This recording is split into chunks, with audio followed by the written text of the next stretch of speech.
Olha, agora tem negócio para transcrição em inglês. Que chique tá ficando esse Google Meet, né? Boa noite, Bianca. E aí, pessoal, tudo bem com vocês? Boa noite, efetivamente, agora que tá gravando, né? Depois de algum tempo sem nos encontrar, vamos voltar com o nosso assunto. Eu não lembro o que a gente tratou na última aula.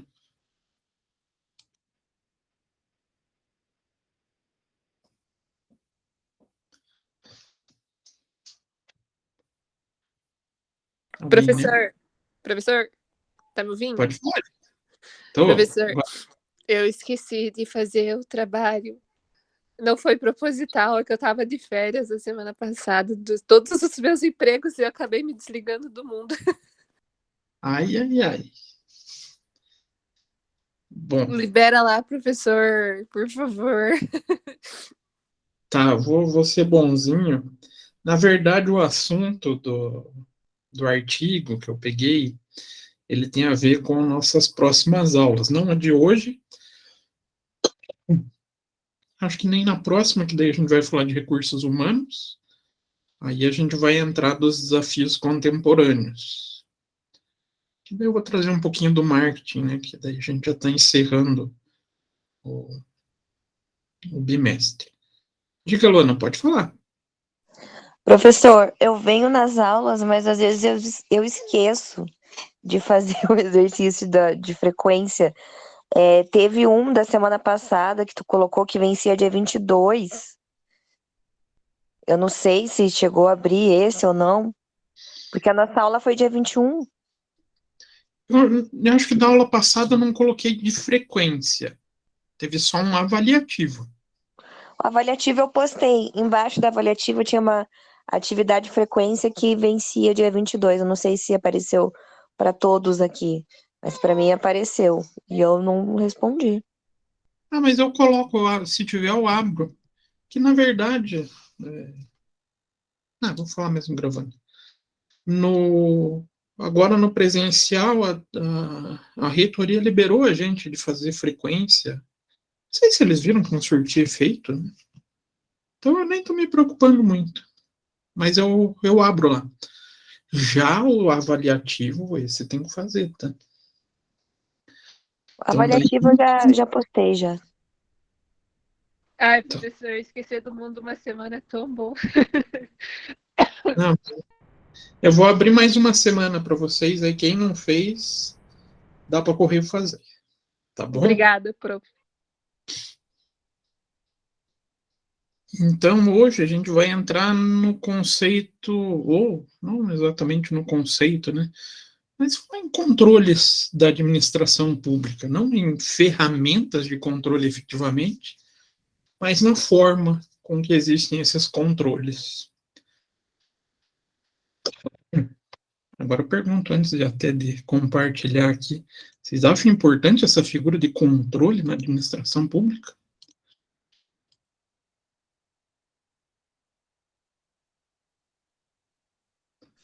Eu acho que é essencial. Se não tiver controle, tem desvio, né? Se com controle a gente já vive o Brasil do jeito que é, imagine se não existisse essa estrutura.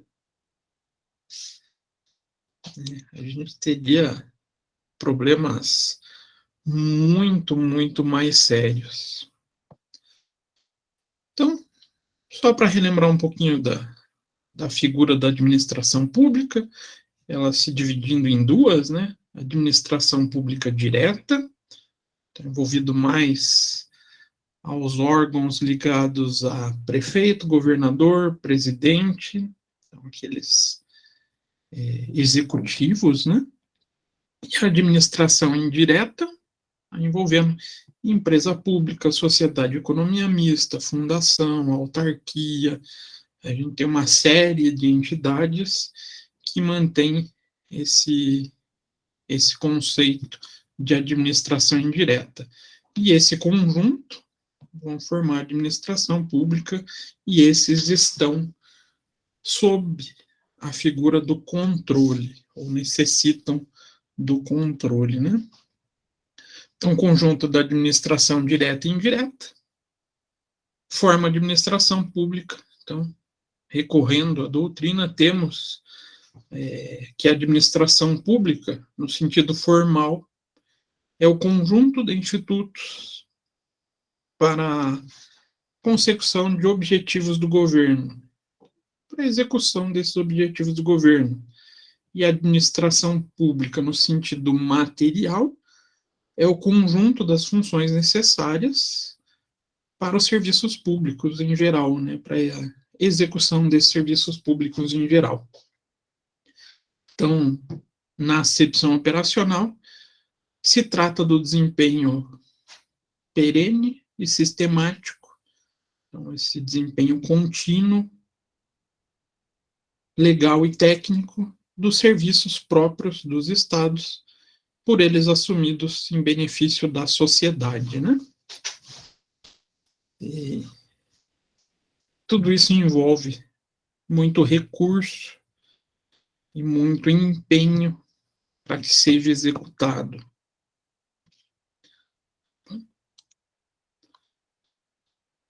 Deixa eu ver se eu não pulei demais. Não.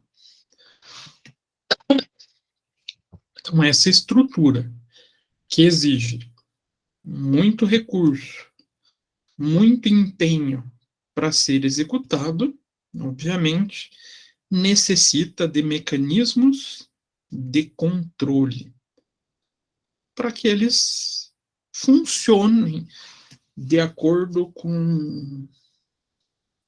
Ixi, esqueci o que a Constituição trata na essência do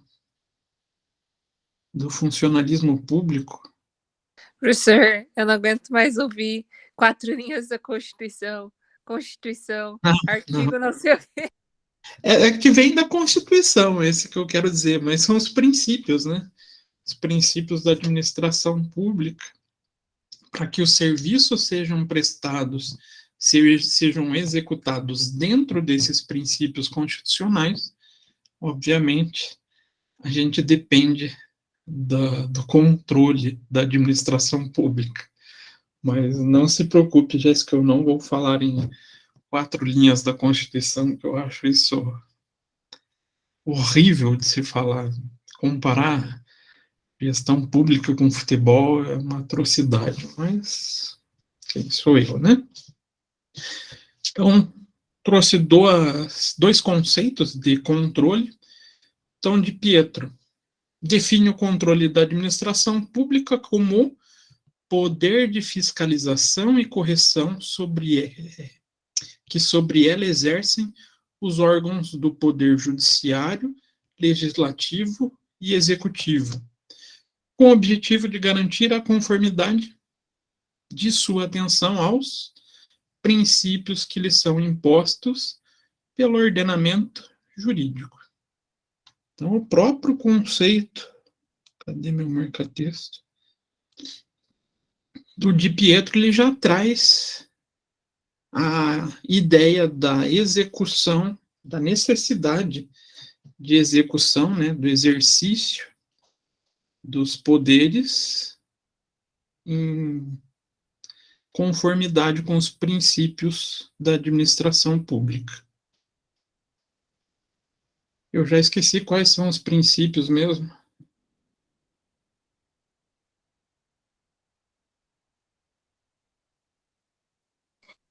Impessoalidade, não é? A maneira mais fácil de lembrar é lembrar do LIMP. É verdade. Qual que é o L? Ai, professor, não vou lembrar. Liberdade? Não sei. Legalidade. Verdade. Legalidade. Impessoalidade. Impessoalidade. M, quer dizer o quê? Acho que é moralidade. Moralidade. Falta o P. O P ele gera confusão até. O P é da publicidade, né? Eu já ia dizer outra coisa. ou pede publicidade, então não é a ideia de fazer propaganda do governo, lembre-se disso.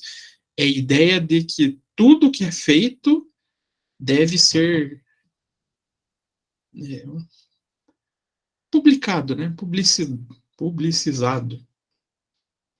E o E, o que é? O E, para mim, é o mais importante até. Expulsão, dia 31 de dezembro, no Palácio do Alvorada. É o eficiência, né? Esse princípio é o mais novo até, foi através de emenda constitucional, e ele que trata de uma maneira assim mais, eu acho um pouco genérica, mas de fazer mais com menos, né? Fazer bem feito e com qualidade, com menor recurso que a gente poderia empregar. E claro, para que tudo isso seja feito de acordo com esses princípios, é necessário controle e fiscalização. Agora, do José dos Santos. O controle da administração pública é um conjunto de mecanismos jurídicos e administrativos por meio dos quais se exercem o poder de fiscalização e revisão da atividade administrativa de qualquer uma das esferas de poder. Isso de Pietro não falou, né? Ele falou do controle de acordo com os princípios. Nesse conceito do José dos Santos, ele já traz a ideia de que qualquer esfera está sujeito a esses mecanismos de fiscalização. O que ele quer dizer? Qualquer nível, federal, estadual, municipal, entidades da administração direta, da administração indireta, sofrem ou passam por esse mecanismo de controle.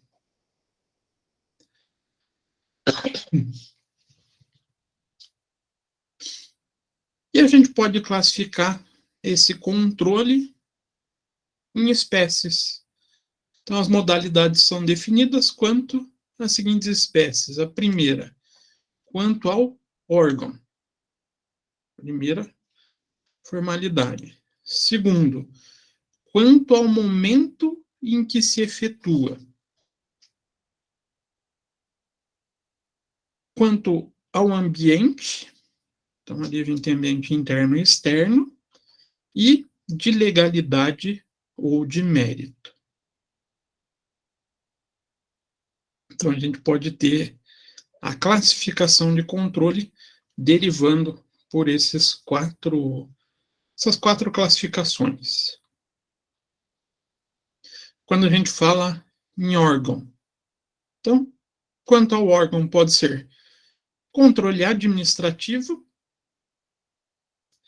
é o poder de fiscalizar e correção que a administração pública exerce sobre a própria atuação.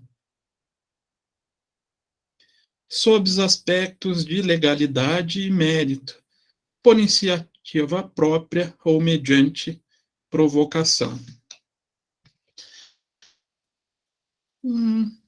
Como assim? O que seria esse controle administrativo? Então, quer dizer que, novamente, eu vou usar a esfera federal para exemplificar, seria o poder executivo do governo federal fiscalizando ele mesmo? Será que seria isso?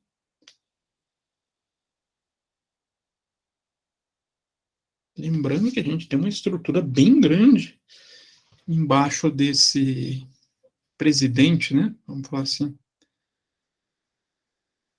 Abaixo e acima também, né? Para quem acha que a presidência é o poder absoluto do Estado. Não, mas eu digo assim, só na esfera executiva. Então, ali na esfera executiva, ele, teoricamente, é um mandatário. E dentro dessa estrutura, sim, a gente vai ter o próprio governo federal fiscalizando o governo federal. Não entendi, professor. Então a gente tem não só áreas de controle, mas hoje a gente tem até setor de controle. Vocês devem ter escutado, surgem notícias periodicamente falando da Controladoria Geral da União. Ali é um setor específico para controle dentro do próprio Poder Executivo. Então, é o controle administrativo sendo materializado. Professor, mas eu confundo a figura de Controladoria Geral da União com o Tribunal de Contas da União.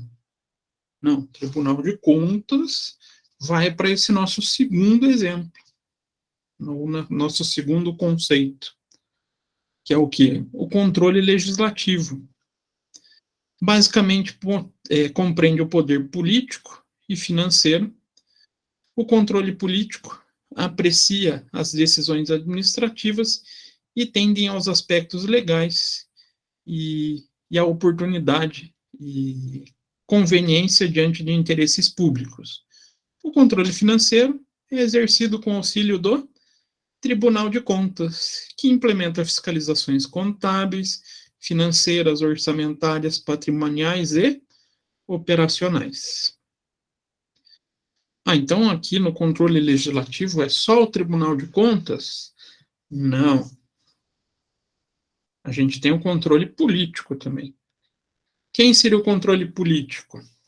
Alguém consegue me dizer?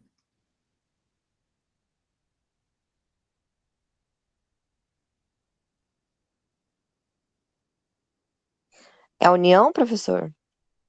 A União é o administrativo. Vamos pensar assim, União como executivo, né? No legislativo, a gente também tem a figura do Congresso. Então, a gente tem deputados e senadores também fazendo o processo de fiscalização. Até a gente costuma encontrar uma ferramenta bem comum, vira e mexe, colocam na mídia, de fiscalização. O que é? A tal da CPI. A CPI é uma ferramenta de controle.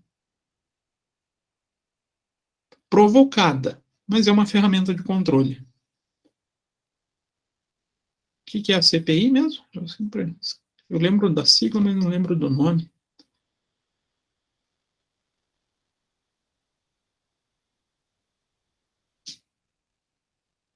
Ninguém lembra. Comissão Parlamentar de Inquérito, né? Então, a gente tem uma das ferramentas, mas que são utilizadas pelo Congresso para esse controle. A outra, então, ali é o Tribunal de Contas, aí fazendo essa figura de controle financeiro.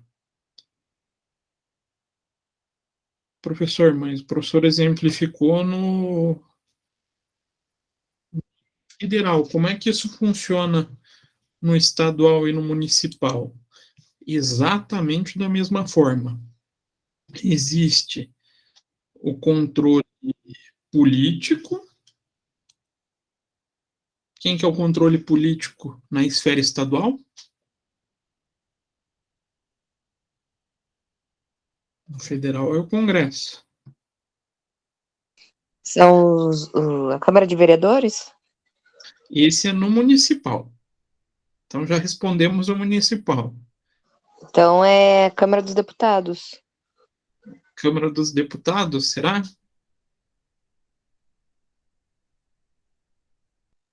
Peraí. Pronto. É exatamente isso. Que daí são os deputados estaduais que fazem esse controle. E o controle financeiro nessas duas esferas? Também é o Tribunal de Contas, mas é outro Tribunal de Contas.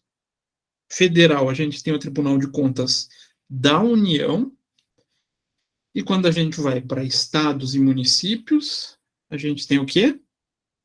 Tribunal de Contas do Estado. Ele, então, fiscaliza a parte financeira da administração pública estadual e municipal. E o último nível de controle que a gente tem em relação a órgão é o controle judicial. Então, dotado de garantias de imparcialidade que permitam apreciar e invalidar atos ilícitos perpetrados pela administração pública. Aqui vem o Poder Judiciário como controle também, só que ele age de maneira provocada. Então, a gente tem esse Poder Judiciário avaliando possíveis indicações ou possíveis denúncias de atos ilícitos. Então, aqui a gente pode ver mais ou menos como esse controle ocorre.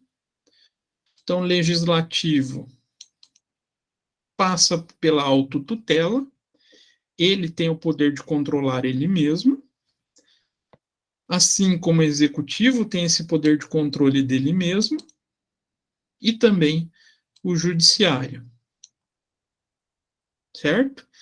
E tanto o legislativo quanto o judiciário têm o poder de tutela sobre o poder executivo.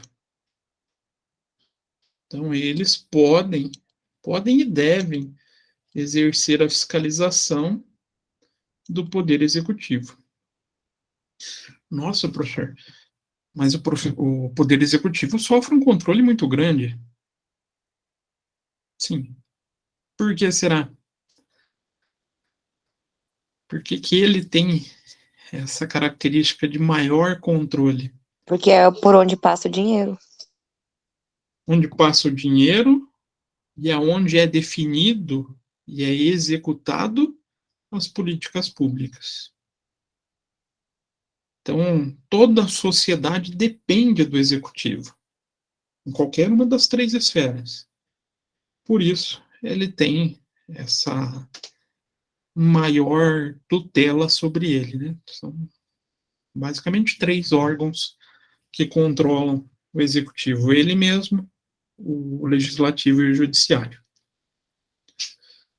Em relação a órgão, ficou alguma dúvida? Vocês podem perguntar, tá?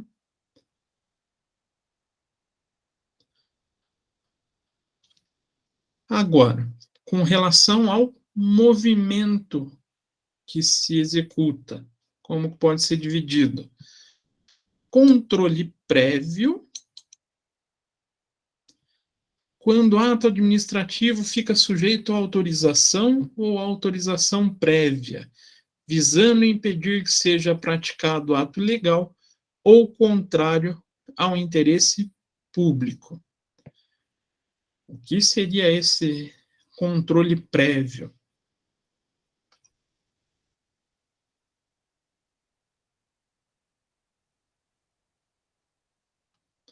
A palavrinha que melhor indica para mim é essa aqui, ó.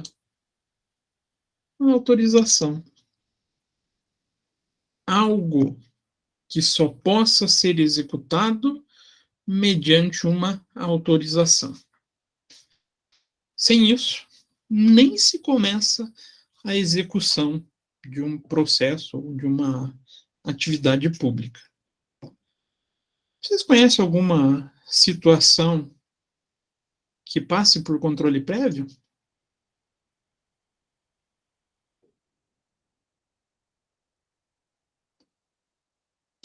É um edital, professor, autorizando algo? Exatamente. Então, uma atividade bem particular que passa por esse controle, passa por edital. Contratação de pessoas. Posso simplesmente contratar a pessoa na administração pública? Não, precisa passar por concurso. Tem que passar por concurso, e o concurso tem que ter o seu edital aprovado. Até quem gosta, quem é chegado em um concurso público, vira e mexe, fica acompanhando e tem as notícias, o edital já está pronto. Professor, e os nomeados, como é que fica? Esse já é um caso um pouquinho particular. São os cargos comissionados, né? São os comissionados, eles têm uma certa brecha na lei para isso. Mas a contratação do corpo funcional efetivamente precisa de passar por esse controle prévio. O nomeado, ele passa por esses outros dois. E mesmo assim, ainda passa meio duvidoso, né? Mas, então esse é um exemplo de controle prévio dentro da administração pública. O controle concomitante, e é o que acompanha a atuação administrativa no momento em que o ato administrativo é executado. Então, como por exemplo, o acompanhamento do procedimento licitatório, a execução orçamentária da despesa.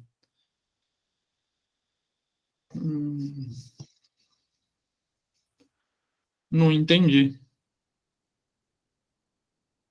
O que é esse controle concomitante, gente?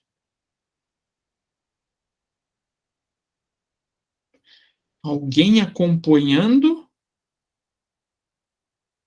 a execução efetiva no momento em que ele ocorre. Então, ali eu coloquei exemplo, acompanhamento do procedimento licitatório. A licitação, então, passa por essas duas fases? Passa. Existe um controle prévio, se lança o edital de licitação, indicando tudo que se precisa, quais as características do fornecimento e o valor da licitação. Mas existe um controle concomitante? Durante o processo de licitação, existe um responsável para esse acompanhamento? É o pregoeiro, né, da licitação. O pregoeiro. Então, ele fica responsável por todo o processo licitatório e até por medida de transparência, aí depende do nível da licitação, né? Existe a abertura pública das propostas.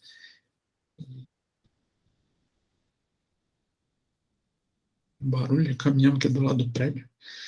Então, isso faz com que a gente tenha esse controle concomitante sendo executado. E, por último, o controle posterior. Tem como objetivo de rever os atos já praticados para corrigi-los, desfazê-los ou, caso estejam executados da maneira certa, confirmá-los. Então, de Pietro traz como exemplo, abrange atos como os de aprovação, homologação, anulação, revogação, convalidação. Tá. Então, a gente fez a nossa licitação, foi feito o acompanhamento concomitante, ele passa por um controle posterior? Ele é homologado. Homologado. Também ele pode ser aprovado, que daí já é o controle. Aí lembrem-se que a gente tem os 3 órgãos de controle. A homologação é feita onde? No órgão que solicitou determinado produto. Isso. Então, ele é um controle posterior e feito, cadê? Pelo executivo, não é? Isso, então é a modalidade administrativa. E quem pode aprovar também essa licitação? Vem daqui, ó. Opa. Legislativo. Principalmente na figura do Tribunal de Contas. Então a gente vê esse terceiro nível, o posterior, tendo uma participação muito grande do controle legislativo. Então, dentro desses três processos, estes dois têm um caráter muito maior de controle administrativo, e esse terceiro, administrativo e qual que é mesmo? Legislativo, né? Então, aqui, a gente pode ver uma linha do tempo. Ajuda a gente a gravar. Prévio tem como objetivo impedir que a administração pública realize atos em desconformidade.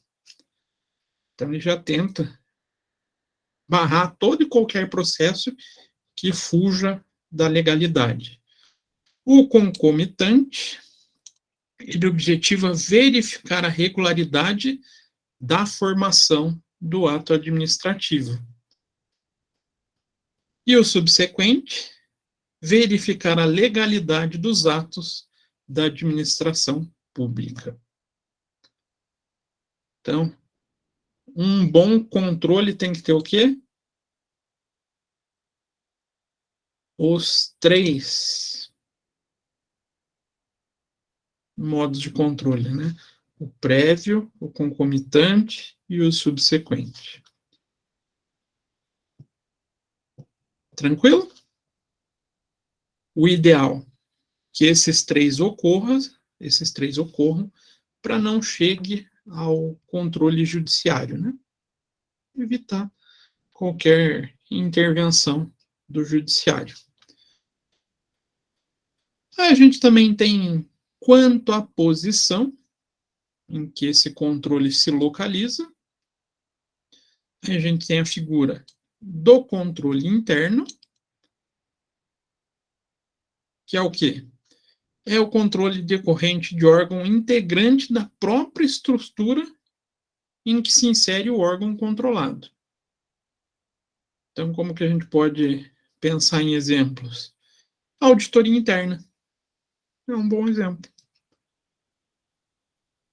Então, pensar em um município que tenha dentro uma secretaria a auditoria interna. Ou, igual eu falei lá na União, Controladoria Geral da União. Outra entidade de controle interno.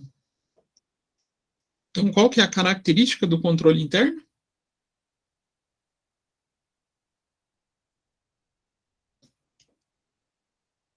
Ele é feito por alguma entidade separada?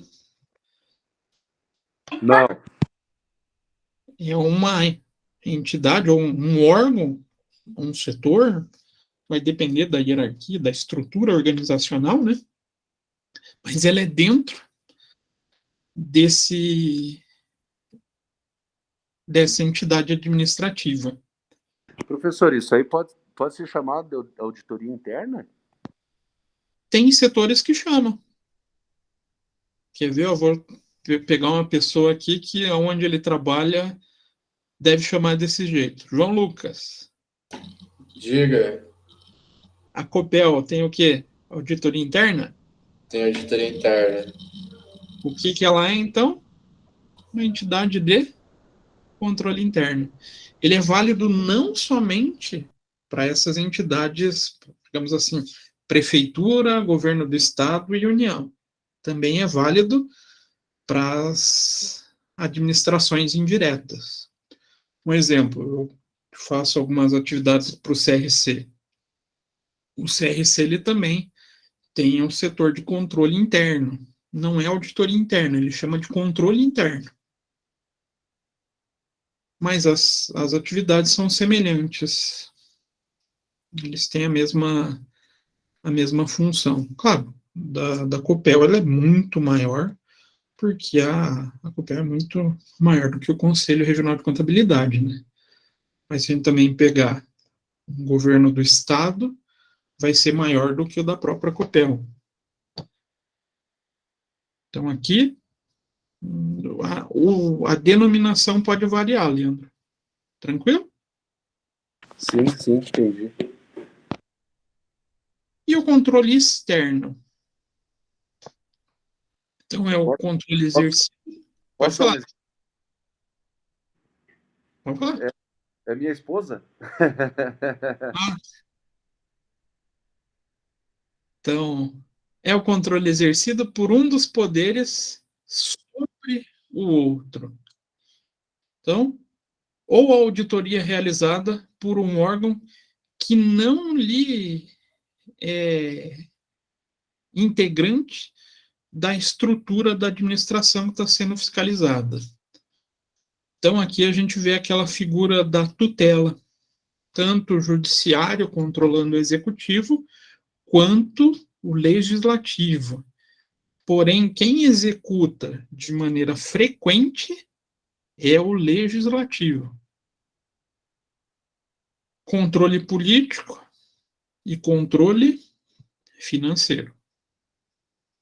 Eu já esqueci quem que realiza controle financeiro na administração federal.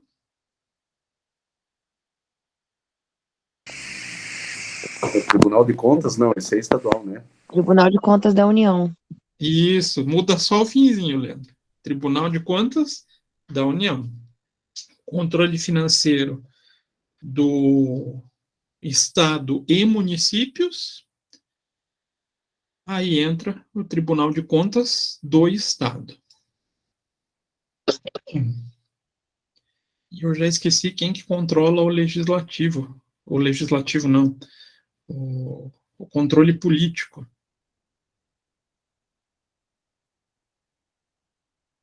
Vamos falar os entes: senadores, deputados para a União, Estado, deputado estadual, e para a prefeitura, quem que controla a prefeitura mesmo?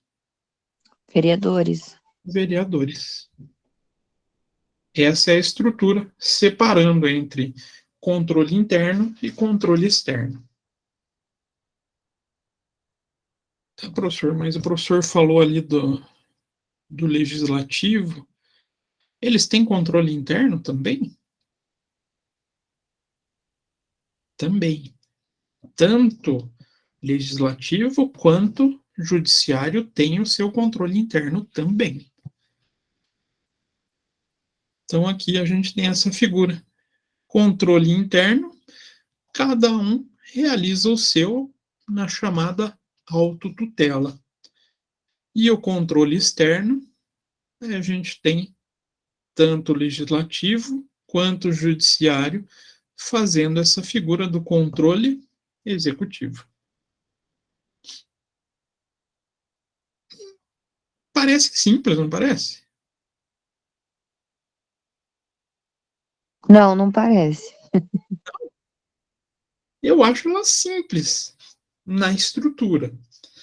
Na execução que ela é complicada, né?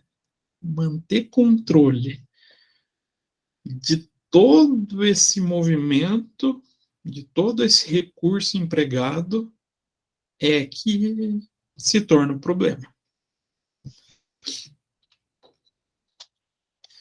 Aí, quanto ao controle, a gente tem o chamado controle de legalidade e de mérito.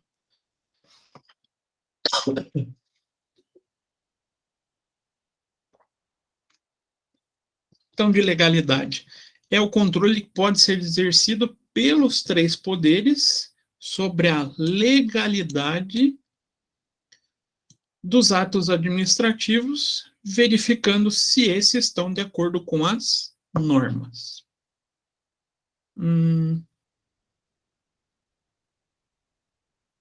Eu sei que eu vou jogar um pouquinho de lenha na fogueira, mas eu acho interessante essa discussão. Sem entrar no mérito se é interessante ou não a execução do processo. Vocês acham que a PEC dos benefícios sociais, ela passaria nesse controle de legalidade ou não? Olha, professor, eu acho que passaria por atender os termos da Constituição, não é? Pior que não passaria, Luana. Porque a legislação veda a criação de benefícios sociais ou o aumento de benefícios sociais 3 meses antes das eleições. Só que, claro, falando de benefício social, nenhum ente vai se colocar contra, né? Infelizmente. E aumento de salário também?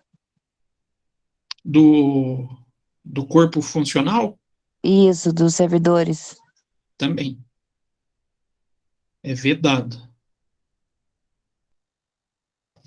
Por que que existe essa vedação? Para criar uma isonomia na concorrência, né? Senão, como a gente ainda tem essa figura da reeleição, quem quer ser reeleito pode simplesmente comprar o voto, né? Vamos falar assim. Outra. Quem torce para o Bolsonaro vai me odiar, mas infelizmente é vendo estritamente o lado legal. Vocês acham que a PEC dos combustíveis passaria nesse controle de legalidade? Acho que não. Também não. Fere a isonomia dos estados. ICMS, que foi o que foi alterado, é de competência estadual. Então não cabe à União legislar sobre isso. Mas, claro, se tratando de algo que é uma benesse social, né? Ter essa redução, nenhum ente vai questionar a legalidade desses atos. Só se Mas tivesse algum juiz na perseguição, né? Daí sim, né? não porque o juiz ele tem que ser provocado. Então, não caberia ao Estado levar isso para o juiz? Mas nesse caso levaram. Aí os estados levaram, só que daí, como é uma discussão entre entes federativos, vai para o STF. É que não está sendo noticiado, mas existe uma comissão para tentar resolver essa pendência. Porque, querendo ou não, ele é ilegal, né? Os estados questionaram isso. E na verdade também ele reduz o recolhimento, né? Os caixas, né, do Estado. Estado. Reduz bem. Isso dá um problema para a gestão estadual. Mas Ele pode vir a falta para a população, né? Porque esses impostos eles são revertidos em serviços sociais, né? Teoricamente é tudo lindo, né? Mas aí, como existe a provocação do judiciário, ele vai ter que também atuar nessa discussão. Mas tudo isso está envolvendo a legalidade. Claro, eu peguei 2 assuntos polêmicos, mas que são atos de grande porte. Mas essa legalidade pode ser questionada em todos os atos públicos. Todos. Tem igual o Leandro falou lá da contratação de comissionados. Posso contratar, de repente eu virei lá prefeito e eu vou contratar para secretário a minha irmã, que também é contadora. E eu gosto de contador. Posso? Não. Não, por que, Leandro? Como é que é o termo lá usado para parente? Nepotismo. Nepotismo. Teoricamente, eu posso contratar pessoas em cargos comissionados para fazer esse secretariado. Mas existe a lei anti-nepotismo. Então, se eu colocar minha irmã, obviamente, vai ser questionada a legalidade do ato. E a outra forma de controle é o de mérito. Então, é exercido pela própria administração pública, verificando a oportunidade de realização do ato administrativo. Então, devemos destacar, então, o controle exercido pela sociedade no denominado controle social, previsto na Constituição Federal. Controle de mérito. O que seria isso? Verificando a oportunidade de realização do ato administrativo. É para controlar, para ver se aquele aumento realmente pode ser dado, se aquela contratação pode ser consentida, seria nesse sentido? Em termos de necessidade. A gente tem a legalidade, se seria legal ou não, e a gente poderia falar nesse sentido de é necessário ou não. Então, vamos supor, a gente tenha no nosso município um hospital que esteja plenamente em funcionamento, que, vamos pensar fora do Brasil um pouco, que atenda toda a minha população e o corpo de funcionários esteja completo, sem necessidades. Posso fazer uma licitação para contratar mais pessoas? Aí não atingiu o limite de gastos com pessoal. Se não há necessidade, não tem porquê. Aí estamos falando de qual controle? De mérito. É. Legalmente ele é possível, a lei permite. Mas aí o controle de mérito vai fazer com que esse ato possa ser questionado também.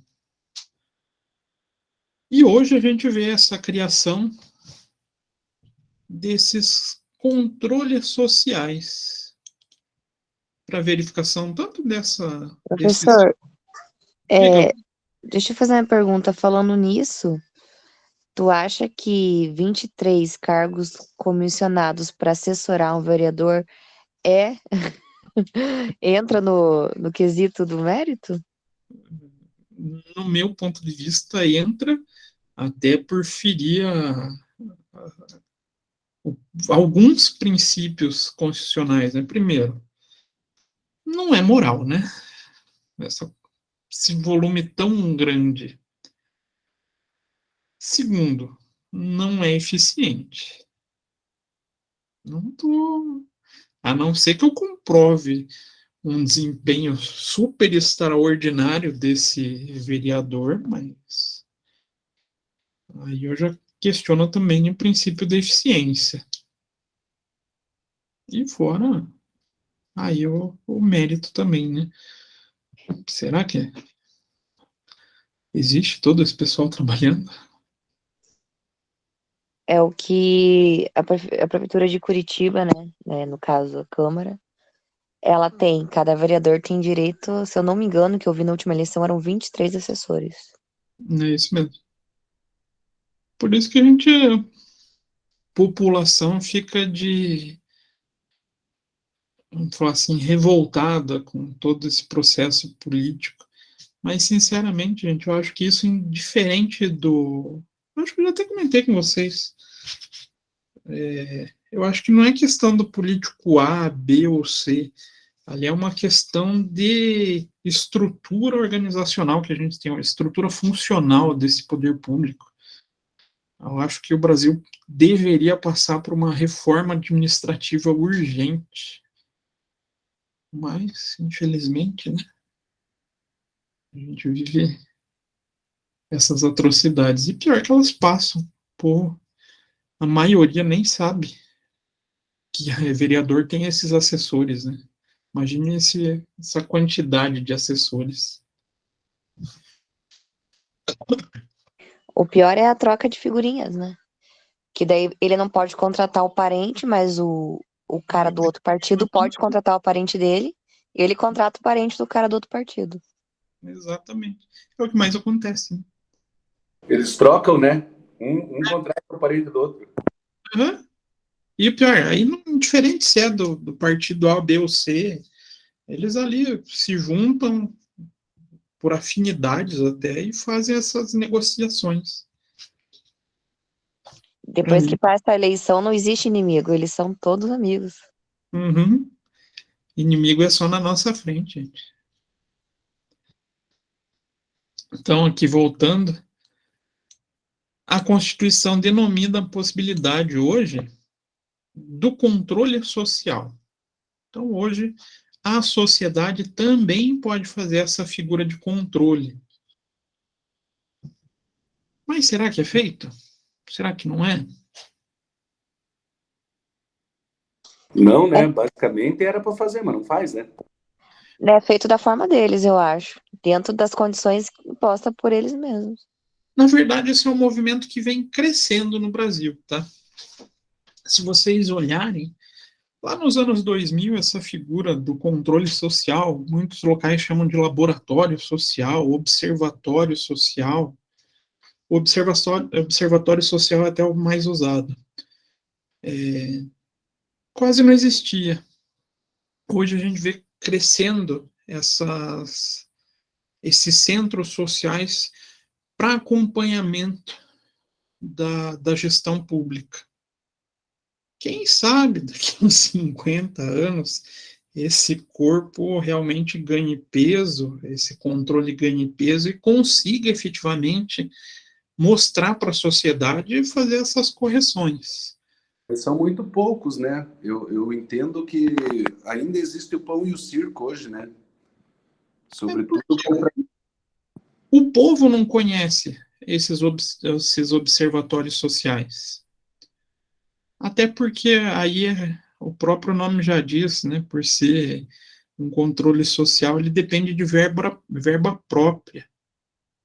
E, claro, ninguém vai ajudar esses observatórios se tiver interesse político envolvido. Então, eles têm dificuldade de recurso, têm dificuldade de demonstrar o serviço, mas está crescendo.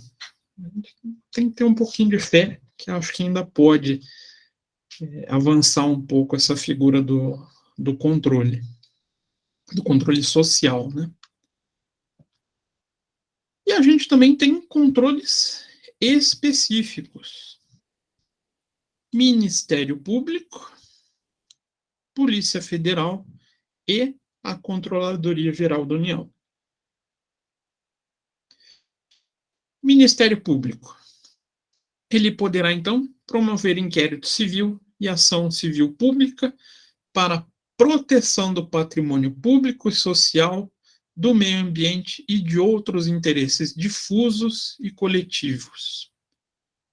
Então, o Ministério Público Federal atua em conjunto com a Polícia Federal, exercendo, inclusive, o controle externo da atividade policial.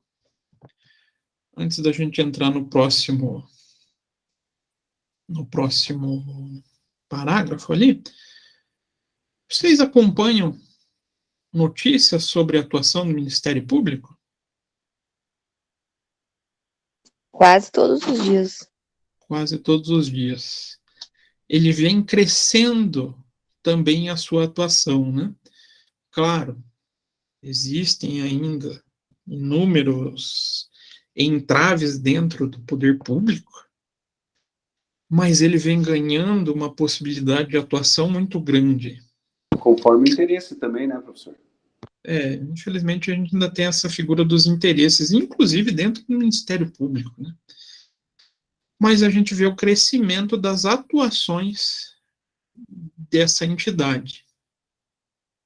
Infelizmente, é igual o Leandro falou, a gente ainda tem os interesses políticos dentro das entidades, mas a gente acha que nunca passou por um período onde os ministérios públicos fossem tão atuantes quanto a gente vê agora. E ele ali atua sempre ou na grande maioria dos casos, junto com a própria Polícia Federal, para investigação e para busca dessa defesa desses interesses. Então, várias operações flagradas pela Polícia Federal são derivadas ou são oriundas de processos investigatórios autuados por procuradores da República, que solicitam, então, a juízes federais a quebra de sigilo telefônico e bancário, além de busca e apreensão de bens e documentos, bem como prisão temporária de envolvidos em irregularidades ou corrupções. Então, essa atuação se dá de maneira muito forte, justamente para conseguir executar essas atividades de poder de polícia. O Ministério Público não tem como executar uma busca e apreensão. Ele atua daí em parceria com a Polícia Federal. Prisão, então, nem vou falar nada, né? Porque fica mais difícil ainda. Quebra de sigilo bancário, bancário até é possível, mas telefônico exige tecnologia específica. Vai também para o auxílio da Polícia Federal. Então a gente vê muito essa atuação em parceria. Só que aqui, que tipo de controle em relação ao tempo mesmo que é esse? Vou voltar lá no mapinha, na linha do tempo.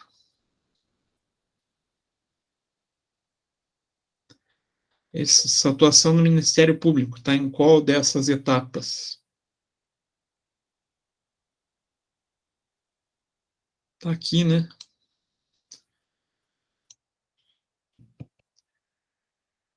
Alguns casos ele pega o concomitante, mas é difícil, a maioria está no subsequente. Qual que é o problema disso? O tempo. O tempo. O prejuízo já causado, né? Muitas vezes, quando o Ministério Público chega no caso, o estrago já foi grande. E vai sobrar para quem? Para a população. Querendo ou não, é algo que deixa de ser fornecido para a população. A sociedade também pode representar o Ministério Público, apesar que é poucos os casos, mas é quando se leva ao procurador informações quanto a qualquer tipo de irregularidade cometida contra a administração pública, seja por servidores, seja por outras autoridades. Então, existe a possibilidade de denúncia aos ministérios públicos, tá? Tanto o Ministério Público Federal, o Ministério Público do Trabalho, Ministério Público Eleitoral, tem inúmeras possibilidades, mas a população desconhece. Muitas vezes a população sabe que existe algum desvio, principalmente quem está envolvido na administração pública, e não leva ao conhecimento do Ministério Público. Aí eu acho que são dois os problemas. É a falta de conhecimento da atuação. Quando a gente pega, vamos falar assim, esses funcionários de menor conhecimento intelectual mesmo, né? E também o medo, né? Existe um medo que faz com que não se levem essas denúncias.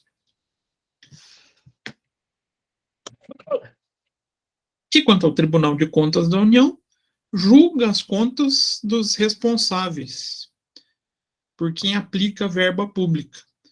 Sendo tal julgamento pela irregularidade, o TCU encaminha cópia da decisão para o Ministério Público, que promoverá ações específicas para cada caso. Então, pode ser ação civil, ação penal ou de improbidade administrativa. Então, olha, mesmo aqui a gente tendo um controle legislativo, Em caso de desvios, a gente pode ter o controle judiciário sendo provocado. Vocês já viram algum caso do Tribunal de Contas da União levando denúncia para o Ministério Público?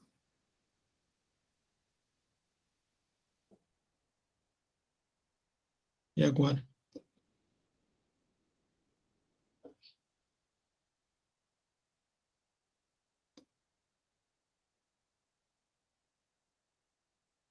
A gente não escuta falar tanto, né? Mas acontece? Acontece. Ah, professor, mas é ação penal? Muito pouco. A maioria são ações cíveis para restituição de valores. A maioria. Para devolver valores utilizados indevidamente. Então, como são ações mais, vamos falar assim, menos midiáticas, a gente não tem, acaba não tendo conhecimento. Então, aqui eu coloquei um exemplo de uma atuação do Ministério Público. Um prefeito municipal que firma convênio com a União não executa de forma correta o objetivo proposto, então o objeto proposto dessa parceria, e tem as contas julgadas irregulares pelo Tribunal de Contas da União. Além das sanções aplicadas pelo tribunal, então condenação para devolução do dinheiro, mais a multa, né? O TCU encaminha cópia do acórdão para o Ministério Público Federal, a fim de que promova ações pertinentes. Então, geralmente o Ministério Público apresenta ao Poder Judiciário ações penais e ações de improbidade administrativa. Então, os Ministérios Públicos Estaduais estão presentes nas várias regiões das unidades de federação e dividido em comarcas. E essas comarcas atuam promotores de justiça que têm por função também assegurar o respeito às normas e direito das sociedades.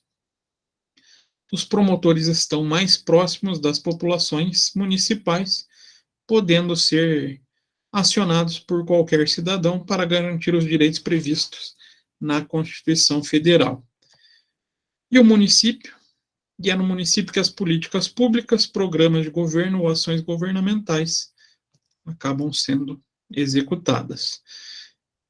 Então, aqui o Ministério Público segue a mesma figura do Tribunal de Contas? Segue. Tribunal de Contas da União, a gente tem o Ministério Público da União. Tribunal de Contas do Estado vai fiscalizar Estado e Prefeitura. O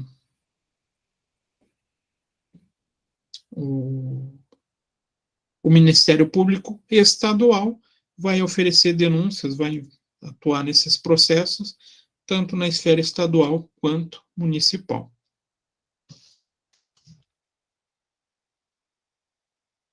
Então, aqui, por competência, recursos públicos federais, quem faz a tratativa, Ministério Público Federal. Recursos públicos em poder dos estados e municípios, quem faz a tratativa, Ministério Público Estadual. Então, a gente pode falar que o Ministério Público é um órgão independente, permanente, essencial à função jurisdicional do Estado, incumbindo-lhe a defesa da ordem jurídica, do regime democrático e dos interesses sociais individuais indisponíveis. Qual que é a principal parte dessa definição? Pelo menos o meu ponto de vista está aqui.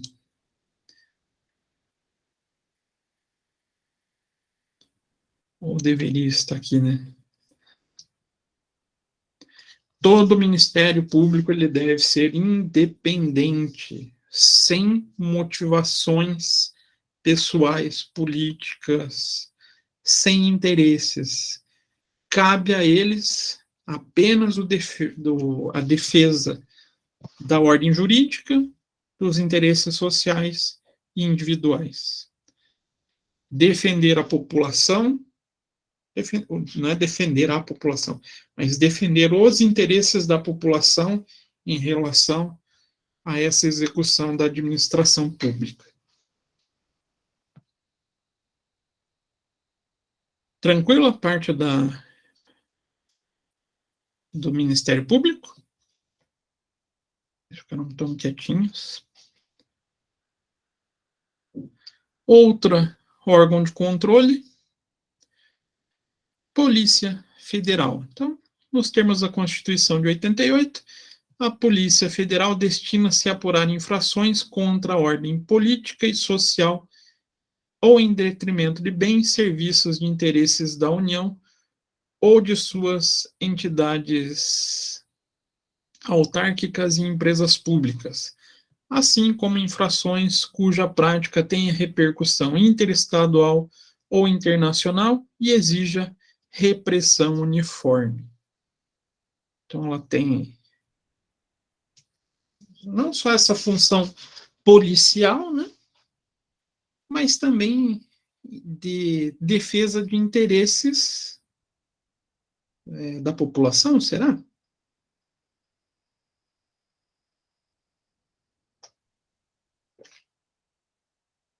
Não, não é da população. Defesa da ordem política e social.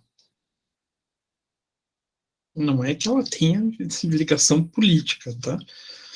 É uma espécie de controle não da organização política, também fica uma palavra estranha, mas do funcionamento político-social, da estrutura funcional. Então, a Polícia Federal exerce com exclusividade as funções de Polícia Judiciária da União, ou seja, um órgão de segurança dos estados, do estado, né, que tem como principal função apurar infrações penais e a sua autoria por meio da investigação policial, procedimento administrativo com característica inquisitiva, que serve, em regra, de base à pretensão punitiva do Estado formulada pelo Ministério Público, que esse sim é o titular de uma ação penal.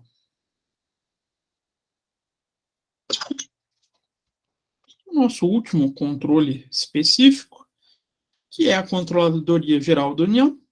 Eu já tinha falado para vocês que ela é um órgão interno, né?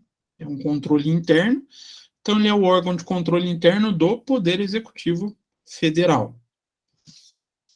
Então, a CGU, desde 2003, implantou um programa de fiscalização a partir de sorteio público, que consiste em verificar a aplicação dos recursos públicos federais nas bases municipais e estaduais.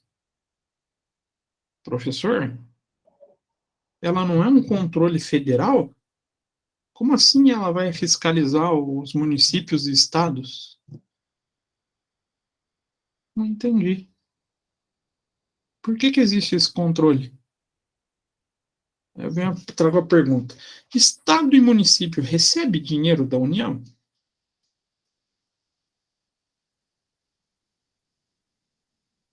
Não é uma pergunta retórica, era para vocês responderem. Recebe? Não? Talvez sim. Muito recurso, né?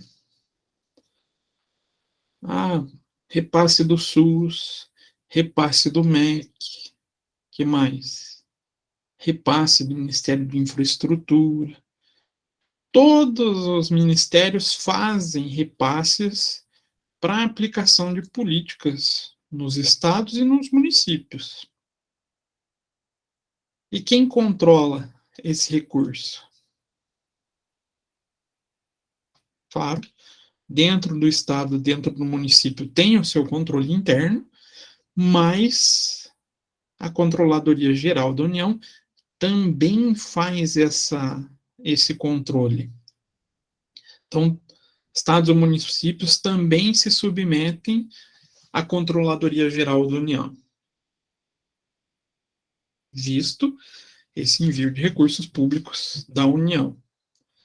Então, ao encontrar falhas e irregularidades, a Controladoria Geral da União recomenda ao órgão ou entidade federal repassador dos recursos que implementem os meios necessários para ajustar a aplicação dos recursos federais, seja por meio de ajustes ou de instalação de processos de tomada de contas especial com vistas à recomposição do prejuízo causado ao erário federal.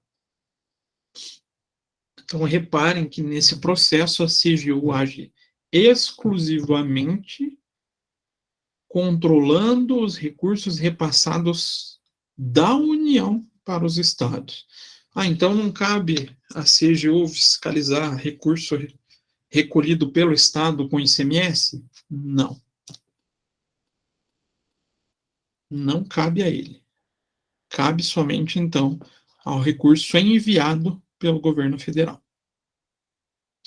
Até para conseguir uma garantia de que esses recursos sejam bem aplicados, né? Senão vira só uma fonte de recurso para os estados, para os municípios, que podem nunca ser revertido para a população.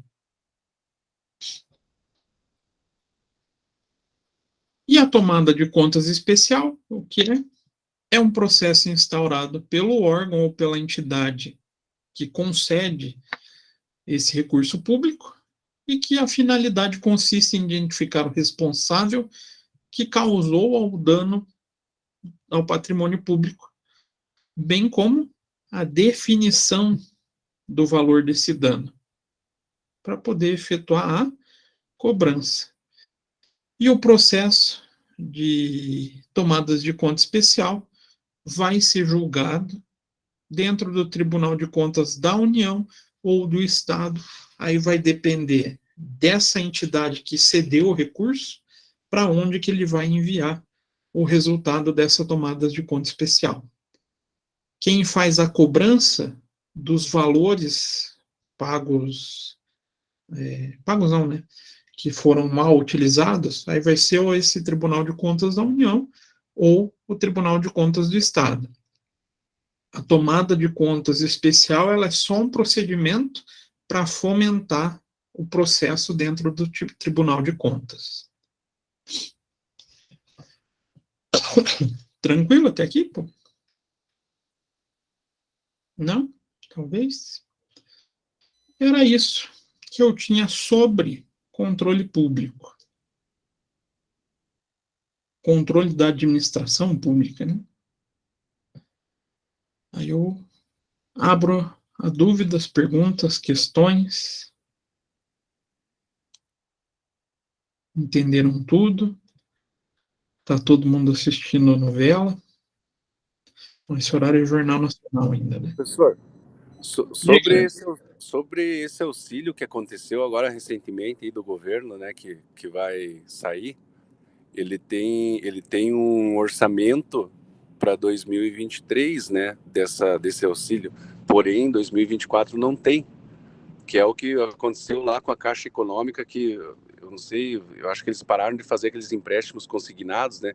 Como é que fica essa situação daí, já que não tem esse orçamento para 2024?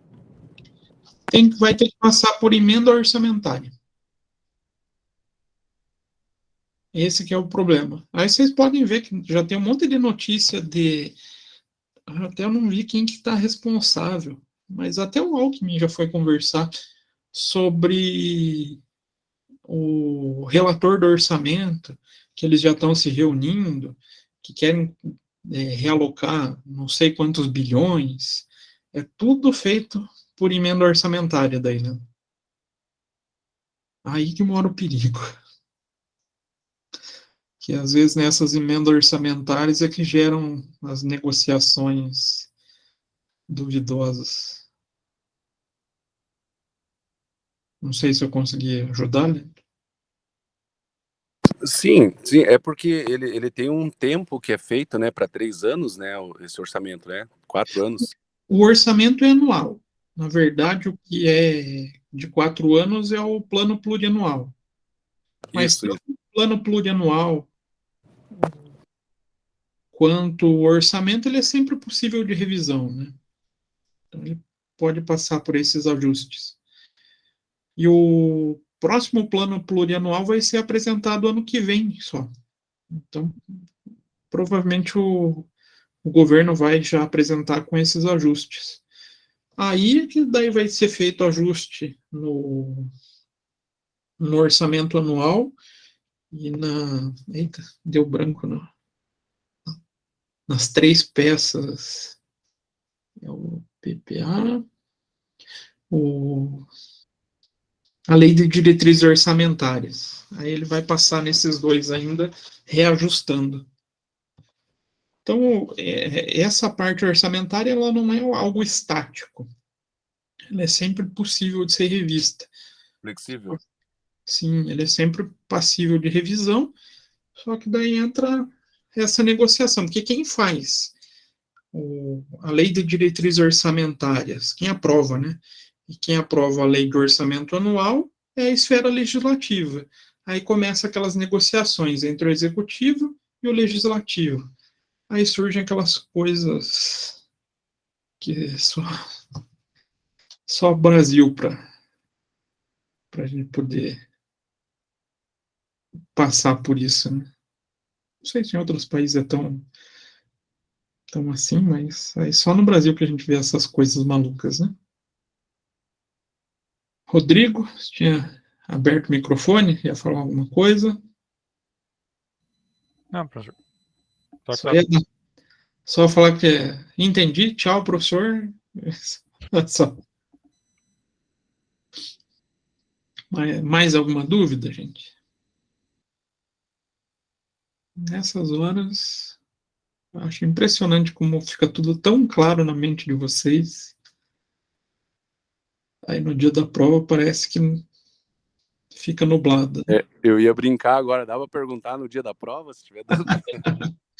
Mas é que já é natural de vocês. Chega no fim da aula, desaparecem todas as dúvidas, tudo fica tão claro. Mas no dia da prova isso muda tudo, né? Mas então tá, gente. Se não tiverem mais dúvidas, a gente encerra por aqui. Próxima aula daí, a gente vai tratar da parte de recursos humanos na administração pública, tá? Então, desejo uma boa noite e um bom descanso para vocês. Beleza? Boa noite, professor. Obrigado, senhor. Boa noite. Boa noite, Rodrigo. Boa noite, professor. Boa noite, Camille, Luana. Boa noite, professor. Boa noite, professor. Até mais. Boa noite.